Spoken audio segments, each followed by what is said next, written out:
morning, and thank you for joining me on the Path to Liberty.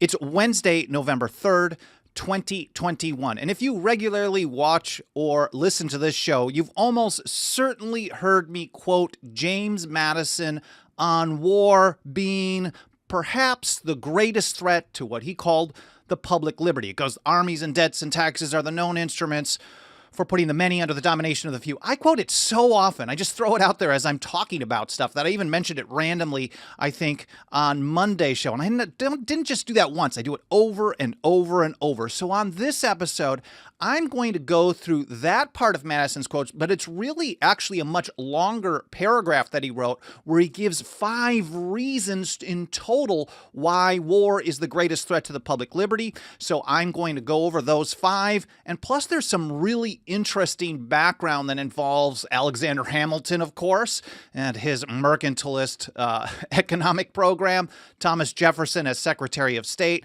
and some other interesting stuff that I'll just touch on a little bit later in the show. But first of all, before getting to that, my name is Michael Bolden. We broadcast live every Monday, Wednesday, and Friday at 9:30 a.m. Pacific time from here in my home office and studio in downtown Los Angeles for the 10th Amendment Center.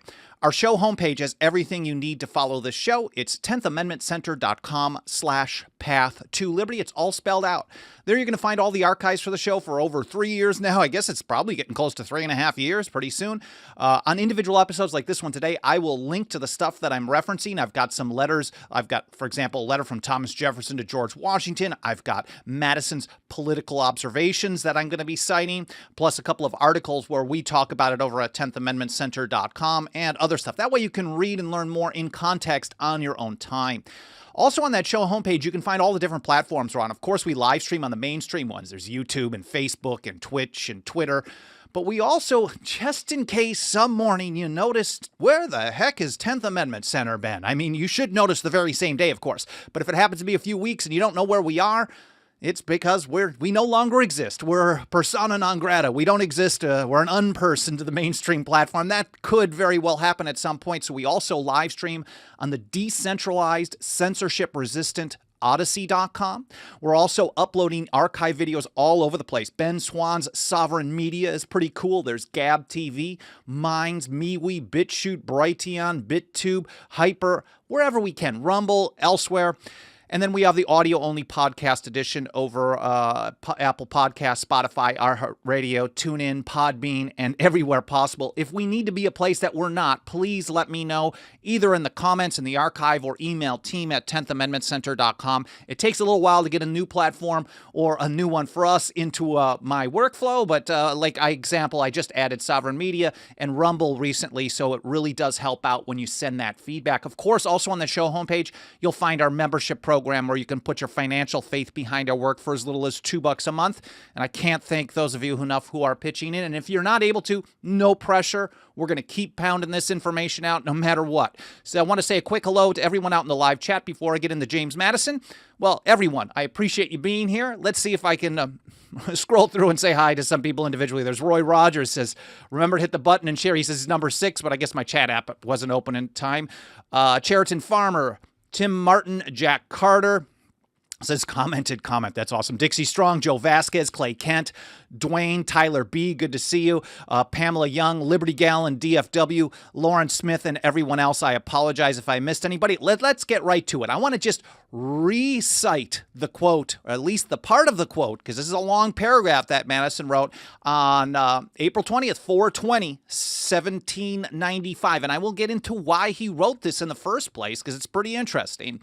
But this is what I always quote. Of all the enemies to public liberty, war is, perhaps, the most to be dreaded. Not number 2 or kind of bad one. He's saying, I think this is probably the worst. Why? Because it comprises and develops the germ of every other. War, Madison wrote, is the parent of armies. From these proceed debts and taxes. And armies and debts and taxes are the known instruments for bringing the many under the domination of the few. If that's not a warning, I don't know what is. Madison was a student of history. All the founders were in comparison to those of us today. Of course, I never studied history when I went to a government-run school as a kid. I memorized the dates that they told me to memorize so I could move forward and do what I'm supposed to do and play sports and do the stuff that I wanted to do in life. But I never really studied or understood these things because government doesn't want us to learn about the problems with government. And much of history, wherever you live on Earth, is a history of how government people have oppressed others. And one of the greatest ways, if not perhaps the greatest threat, according to James Madison, is, in fact, through war. Here's an article that we published a few years ago in May of 2018 by someone named P.A. Deacon.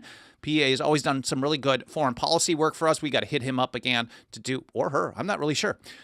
We got to hit P.A. up. Let's be proper about this to do some more writing in the near future. But here's how P.A. started this article. The cost of America's wars is more than monetary. Here, we'll just say he's writing about this quote from James Madison, and he goes through the 5 main principles that Madison is talking about, which I'll get to in a moment. But he starts out the article with this. When we talk about federal overreach, most people think about domestic issues. And of course, those are the ones that generally appear to affect our lives and liberty so much.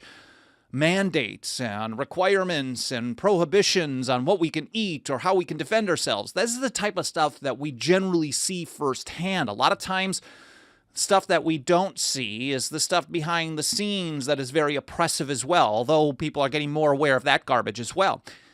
PA goes on, he says, the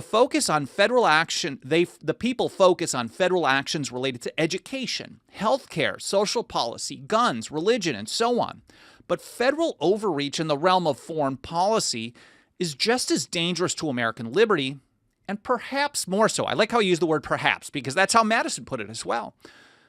And he goes on, he says, in his Political Observations dated 4/20/1795, April 20th, James Madison warned us about the danger to liberty when a government embroils itself in foreign interventions and war. And I guess it's not always foreign. It could be domestic, and we saw that play out as well.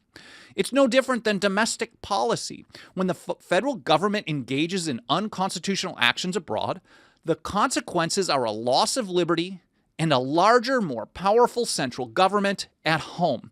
Over and over and over on this show, I've repeatedly cited the warnings against what the founders and then the old revolutionaries, if we go all the way back to 1761, what we can call the beginning of the controversy between the colonies and Great Britain, that is James Otis Jr.'s great arguments against the writs of assistance. We can go all the way back to that time. The danger was consolidation, because when you allow government to make all the decisions, then government's going to make the decisions about what government is authorized to do. So centralization of power was the great problem that they were facing and trying to get away from. So Madison and many others, and that's what P.A. Deacon is talking about here, pointed out that war leads to a lot of problems. Well, let's get into the history. Why did Madison write this? So first, a very quick backstory. There were a ton of unresolved issues with Great Britain since the Treaty of Paris, which was in 1783. There was really peace that was happening before that, but that was the official Treaty of Paris. Now, we know, as we've gone through this history, at least on this show, that, there were some problems with it. They weren't moving troops out of New York, for example. There was some conflict in the Western territories, but they were also interfering with trade. They were putting all kinds of restrictions on American ships, depending on where they could go, where they were built, whether they were allowed, because Britain was in a war with France, so they wanted to exert their authority on who could do what to make sure that the French would have a problem. Or maybe there were other reasons. Maybe they just wanted to be rich. They loved their mercantilist policy just like Hamilton did. In fact, they were seizing ships. They were seizing ships saying, well, you're not allowed to be in this port, so now this is ours. And then on top of it, they started impressing, that's the term, they started impressing seamen, merchant ships, people on merchant ships into the British Navy to fight for the British. So this was costing Americans millions and millions of dollars, which was a lot. And I think Madison himself said it was like 3 or 4 million. Maybe it was Thomas Jefferson, who was Secretary of State at the time. This was a serious problem. So in early 1791, let me pull this up here. This is from the library, founders.archives.gov. On February 23rd, 1791, In response to a message from the president 9 days earlier describing British rejection of American overtures for a commercial treaty. Mind you, what I just went through is the very, very short version of this history. Mike Meharry's doing some research on this. I think there's actually a possible ebook covering how foreign policy was dictated by Alexander Hamilton's mercantilist and centralizing, consolidating economic policy, which included the whiskey tax, the hated whiskey tax, assumption of debt, lots of national debt. Jefferson, who I'm going to quote here in a little bit, talked about how he wanted to pay off the debt, and Hamilton would be so happy having so much debt that it was never paid off as a way to keep the central government in more power. Plus, of course, the first national bank of the U.S., which is now the Federal Reserve. Really, it's really set up the stage for the Federal Reserve. So this is a very short history. So at some point, George Washington is like, okay, we're trying to get a commercial treaty. We're trying to break this down and deal with this problem that's been going on for about 8 years, 7.5 years, if not longer at that point. And the British rejected that. So the House of Representatives referred to Jefferson, who was Secretary of State at that time, a committee report recommending a navigation act aimed at British trade and shipping, and directed him to prepare a report for Congress on the state of American commerce with other nations and the means for improving it. So they were having problems. There was a lack of regulation, which is a good thing. In fact, they even talked about this. Madison and Jefferson talked about this. They're like, hey, they're putting all kinds of restrictions and regulations and extra costs on our trade and taking advantage of the fact that we actually have a free market, or in essence, our lack of regulation.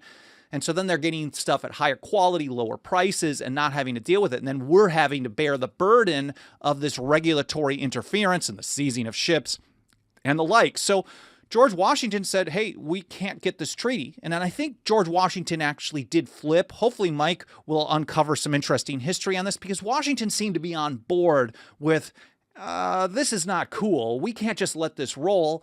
And so the House of Representatives said, Jefferson, go ahead and put together a report on the state of commerce. What's going on? What can we do to improve things? Now, he had gotten this done just months later. This is a guy who did a ton of writing and research. This is probably not too difficult for him to report on this. But Hamilton specifically in late 1791, convinced him to hold back. And maybe because Hamilton was just a scammer and was always willing to tell people what they wanted to hear in order to get them to do what he wanted. If you paid attention to my episode on the Whiskey Rebellion, we know that Hamilton was the one going out on a tour of places like Virginia and Pennsylvania and elsewhere and getting the local government officials on board with this new whiskey tax, even though a lot of the revolution was over internal taxes. They didn't want this kind of stuff. And so Hamilton was going around telling people what they wanted to hear. Oh, this is good because whiskey is bad for religion or bad for morals, depending on the crowd. Or we need more revenue, or it'll give you more power, or you're going to have your dude in charge of these, well, whatever. So basically a scammer in my mind. So I'm not really sure why or the details, but Hamilton did convince Jefferson to hold back. And Jefferson did. And he was convinced, or maybe he was offering a courtesy. Hey, you're going to try to work out one more thing. And once we can't get that done, I need to tell Congress what's going on, how our trade is happening with other countries, what I recommend to do to deal with the British, because there's a problem here. And in fact, Madison and Jefferson were taking the position that even though they had independence politically from the British, they felt the fact that there was unregulated trade, or low regulations, I guess at that point, on the American side, but the British were actually interfering, being very mercantilist. They felt that they were still under the economic domination of the British. They weren't actually independent until they could assert that they were strong enough to say, you know what, if you're going to do that, so are we. Anyway, so this was a real problem, and Jefferson finally decided to stop holding out. And I'm certain that this was actually part of why he resigned as Secretary of State, because he couldn't get forward what he needed to get done. And he didn't want to take part in stuff he didn't want to do.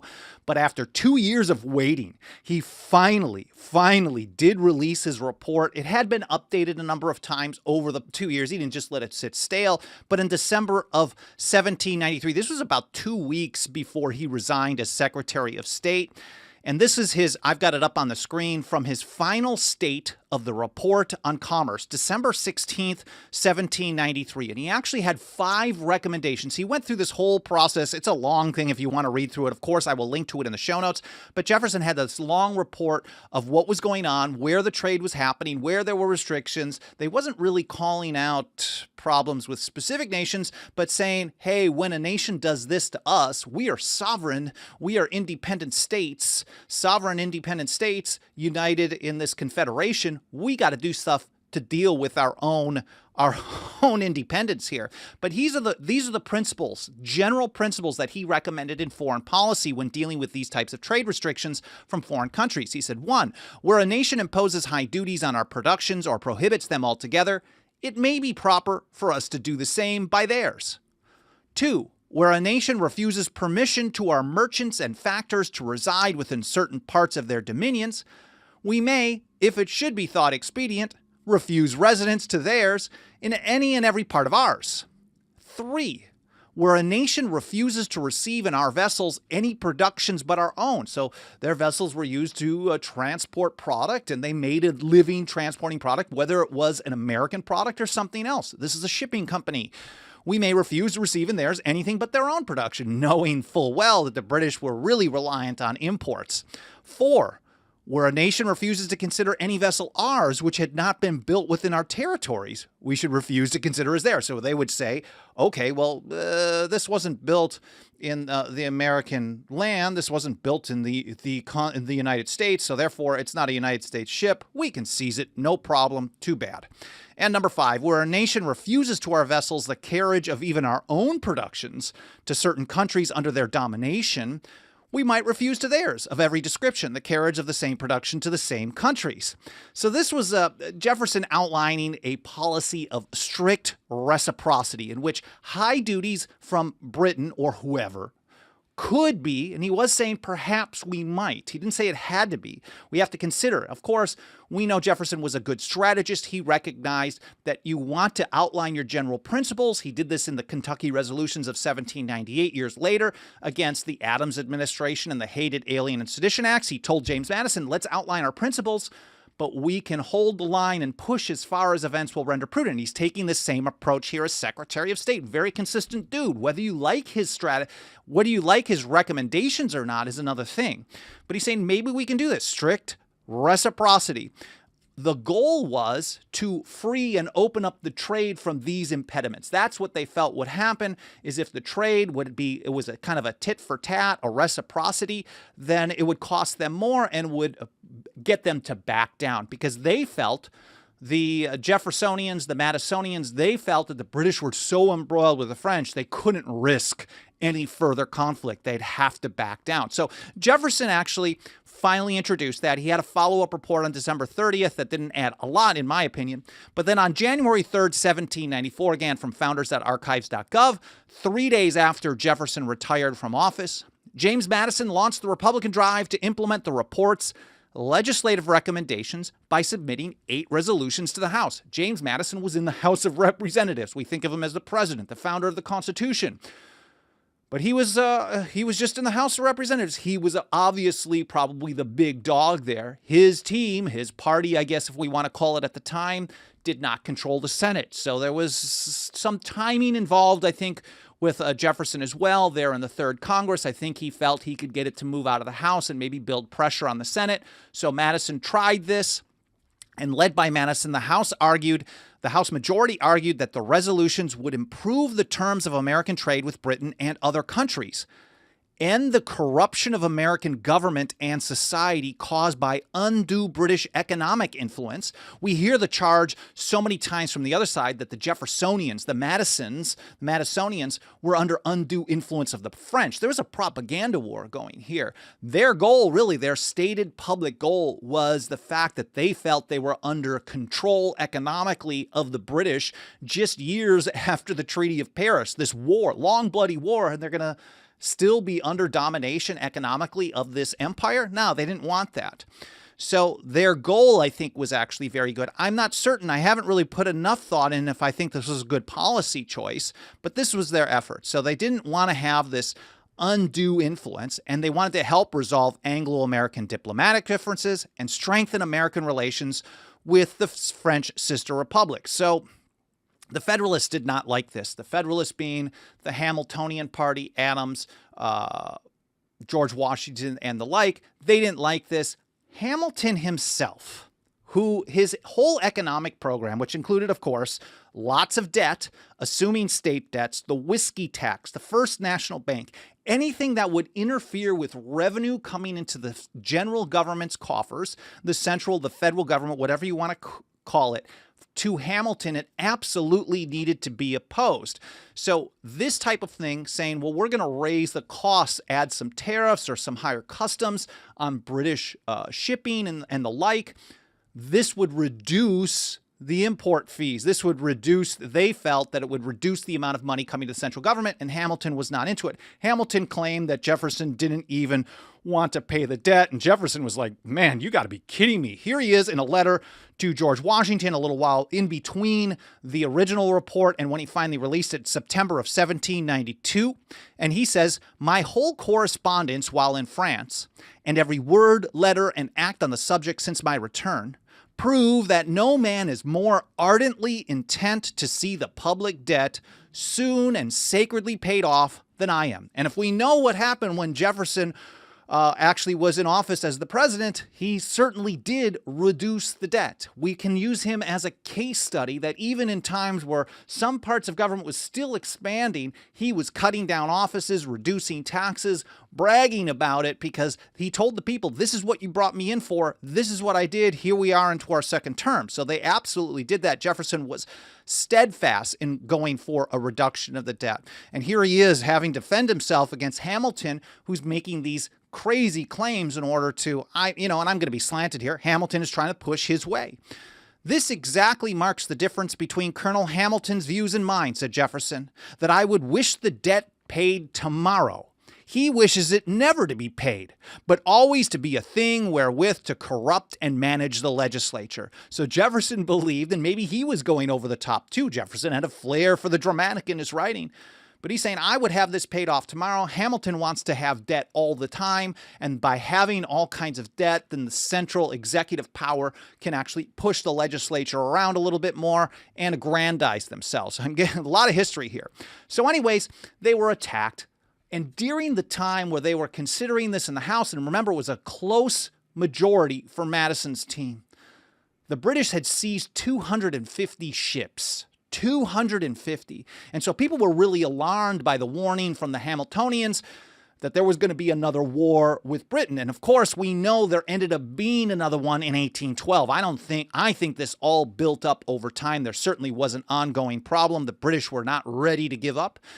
But they seized 250 ships. And so people were concerned. They were not at parity militarily with the British. Certainly they didn't want to go through what they just went through.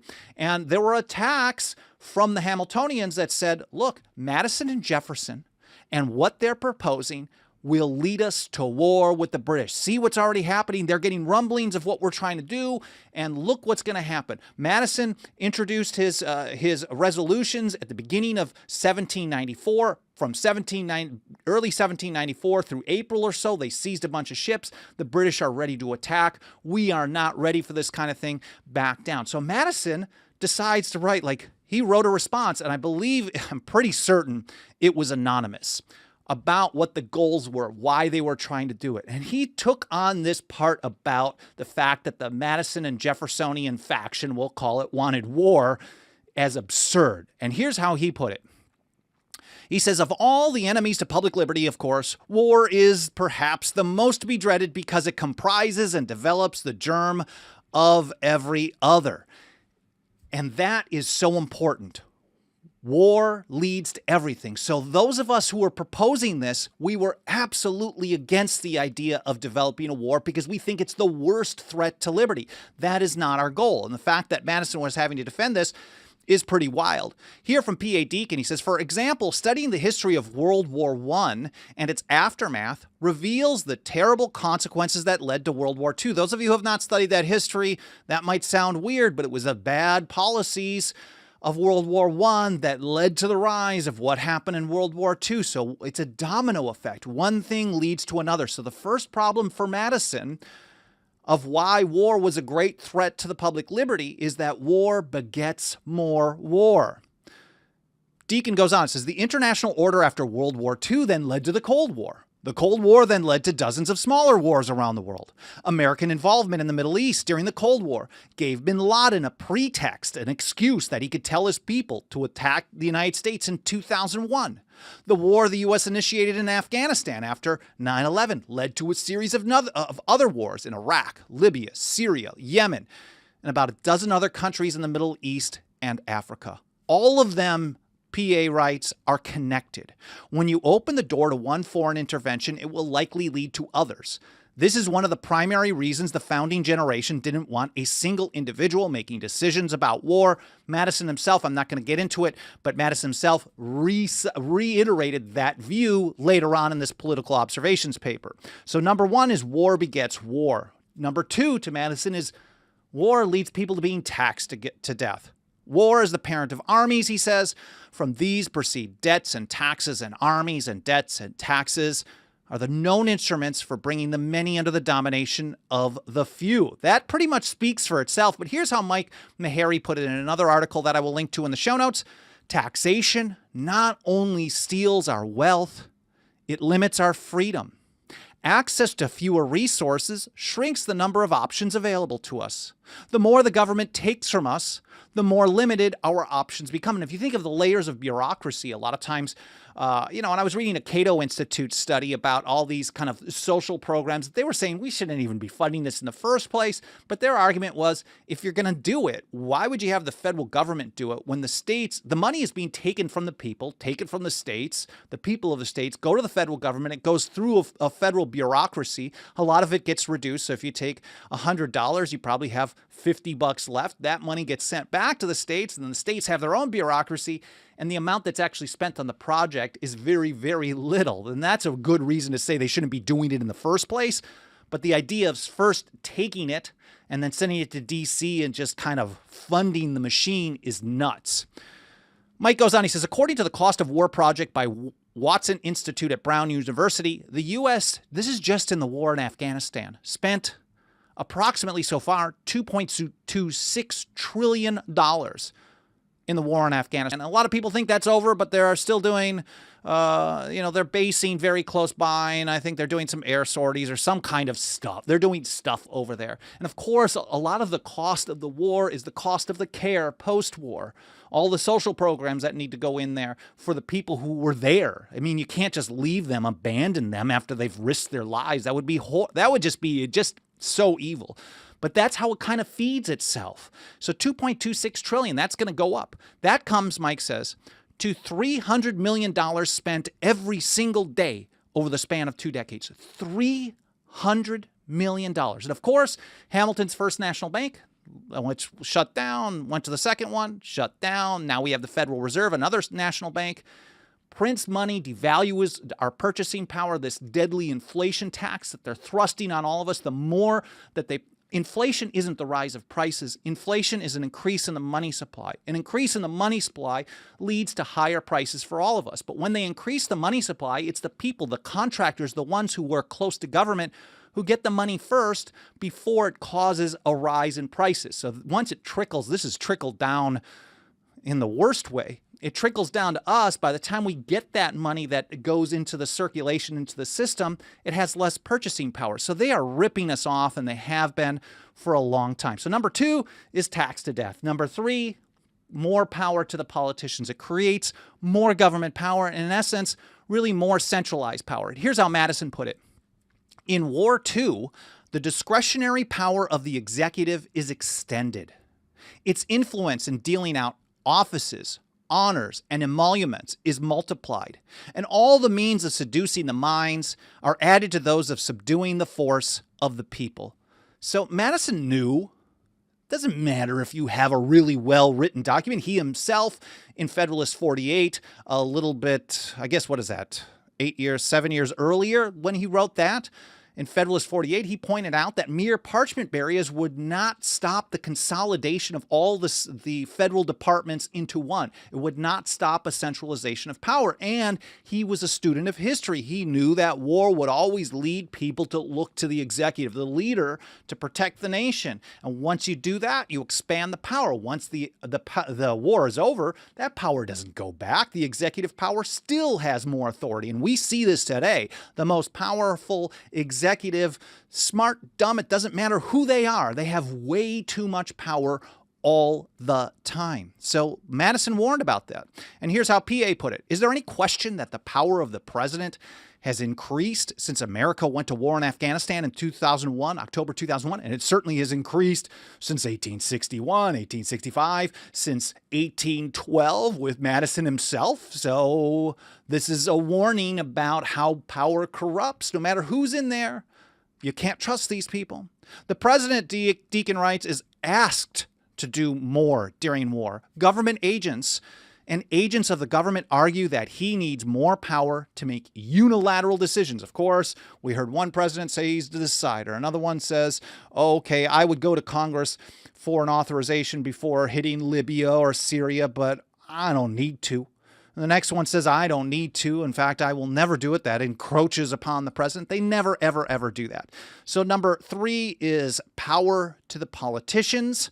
Number 4 is it creates a culture of war, and a culture of war is a pretty vicious one. We live in a pretty nasty society these days, and the more centralized power is, as George Washington himself warned in 1796, as Mercy Otis warned, when you have a centralized system, you create a system that's based on party over principle, total factions, and that leads to a frightful despotism, according to Washington. Here's Madison. He says, the same malignant aspect in republicanism may be traced in the inequality of fortunes and the opportunities of fraud growing out of a state of war, and in the degeneracy of manners and of morals engendered by both. Madison, I think that in and of itself speaks for itself. I don't need to go any further. Madison was really strong in his views on this. War leads to a degeneracy in morals and manners. I mean, I guess a song about bombing Iran or turning countries into glass parking lots, not caring about men, women, or children, have no involvement in the conflict between two governments. This is just ruthless and evil, that is considered a commonplace type of a viewpoint. Anyways, Madison warned about that. And number 5, of course, liberty is the price of war. And Madison put it this way: no nation could preserve its freedom in the midst of continual warfare. PA says Madison's warning is not about the threats from other nations. That's so important. The threat to our liberty, to our economy, the armies and debts and taxes, those aren't coming from other countries. Those aren't foisting it upon us. We're actually foisting it upon ourselves, whether we allow it, turn a blind eye to it, or cheer it on. The threat is to our lives and liberties as a result of a continuous war that's put upon the nation by a minority of politicians, elites, and state apologists. I would like to think it's a minority, but I think, unfortunately, in many situations, it's a majority. A lot of people are fully on board with this. Mike Meharry puts it this way: in 20 years of pursuing this war on terror, and of course we're just looking more modern, but we can go all the way back, 1812. We can go back to Hamilton's foreign policy. We can go back to the war between the states in the 1860s, Spanish and American War, World War I, on and on and on and on. They're all connected. They all build upon each other. 20 years, the federal government has trampled the Constitution, ignored the limits on presidential war powers, expanded the surveillance state, claimed the authority to detain Americans on American soil without due process, and heaped piles of additional debt on the people. Not to mention that the U.S. government, Mike writes, diverted $2.26 trillion in resources to waging war just on Afghanistan. Not the rest of it, just Afghanistan. Maybe it's the whole war on terror. I don't know. It's a pretty huge number. So if it's 2.26 or 1.26 or 3.26, It's way too much. They're ripping us off in order to aggrandize themselves and be more powerful. Money that could have funded economic growth in the private sector if they allowed the people to just keep it, if they didn't have to print the money to pay for it, so people would have more purchasing power, more savings. Who knows what the economy could have produced had all that money not been funneled into making bombs and killing people. Thanks, Mike, for writing that. When you add up all the cost, the final sum is a loss of liberty. Madison was so clear. No nation could preserve its freedom in the midst of continual war. At the end of the day, Madison gave us 5 reasons why he thought war was perhaps the greatest threat to the public liberty. It begets war, armies and debts and taxes. We get taxed to death, of course. More power, more centralized power in the executive branch, to the politicians, to bureaucrats. There gets a degeneracy of morals and manners in a culture of war. And then, of course, our liberty is thrown away. And Madison summed it up like this. Those truths are well established. There's nothing to argue there. They are read, he said, in every page which records the progression from a less arbitrary to a more arbitrary government, or the transition from a popular government to an aristocracy or a monarchy. I think Madison's words are really just, they speak for themselves. I can't do it really total justice. Hopefully you found this interesting. Hope it was educational. I hope you learned something. Hope it made you think at least. Of course, I will link to Madison's full paper and some of this other kind of precursor history stuff in the show notes over at 10thamendmentcenter.com/path to liberty. If you're enjoying the show, you like what we do at the TAC, please consider leaving a review on Apple Podcast or any other podcast platform. Smash the like button on YouTube, Facebook, all those video platforms. Smashing a like button, leaving a comment in the archives, sharing links, subscribing, getting notifications, all that stuff helps us out. It helps trigger the algorithms of the platforms and tells them to show the program to more people. Don't forget, 10thamendmentcenter.com/members is where you can put your financial faith behind our work for as little as $2 a month. I'm going to take a look over at the chat, primarily in the archive, but I'll look through the chat a little bit later today after the video is done, post-processing, and see if there's any questions I can answer. You can also email me at team@10thamendmentcenter.com. I do read through all of them. Sometimes it takes me a few weeks to be able to keep on top of getting back on replies, but I appreciate all the input, the suggestions, the recommendations, the questions, and the support. Again, thank you so much for being here. I hope you enjoyed the episode. Hope you learned something, and I'll see you next time here on the Path to Liberty.